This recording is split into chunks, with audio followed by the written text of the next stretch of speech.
Lockdown के चौथे चरण के साथ ही नई गाइडलाइन भी जारी कर दी गई हैं। लॉकडाउन के चलते पिछले कई दिन लोग घरों में बंद हैं। ऐसे में नई गाइडलाइन के साथ ही नई दिल्ली रेलवे स्टेशन पर लोगों की भीड़ दिखाई दी। ज्यादा जानकारी दे रहे हैं हमारे संवाददाता सूरज अरोड़ा। लॉकडाउन 4 में नई गाइडलाइंस के साथ नई दिल्ली रेलवे स्टेशन पर इस वक्त हम लोग मौजूद हैं और तस्वीरें सुबह सुबह की हैं, जहां दिल्ली पुलिस के जो जवान हैं वो यात्री प्लेटफॉर्म से बाहर निकल रहे हैं और किस तरह से नियमों का पालन करवा रहे हैं।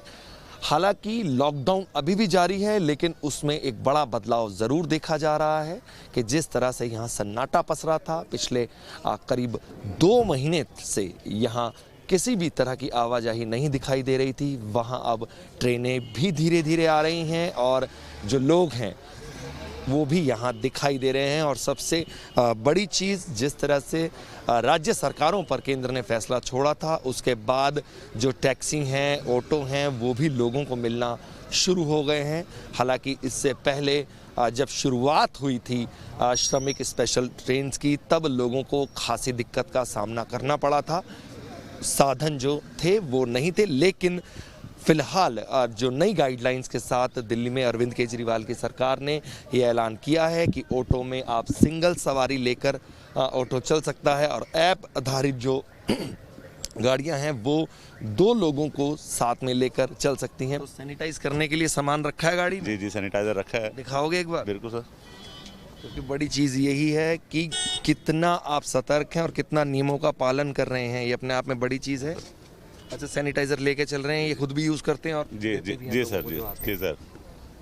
अगर बात में लास्ट छोटा सा सवाल, अगर बात मैं घर की करूं तो घर वालों को चिंता हुई जब सड़क पे उतर रहे थे? बिल्कुल सर, चिंता तो जरूरी है, क्योंकि अभी आप सड़क पे उतरते हैं तो घर वालों को तो निश्चित चिंता है, क्योंकि कोई परेशानी अगर आती है तो बाद में सबके लिए प्रॉब्लम बनती है। इसलिए चिंता तो है ही है, मगर जब 3-4 महीने तक खड़े हैं, रोटी रोजी के लिए परेशान है, पैसे नहीं है घर पे, तो क्या करेगा आदमी? उतरना तो पड़ेगा ही पड़ेगा। बड़ा सवाल यही है कि रोजी रोटी के लिए सड़क पर तो उतरना ही पड़ेगा।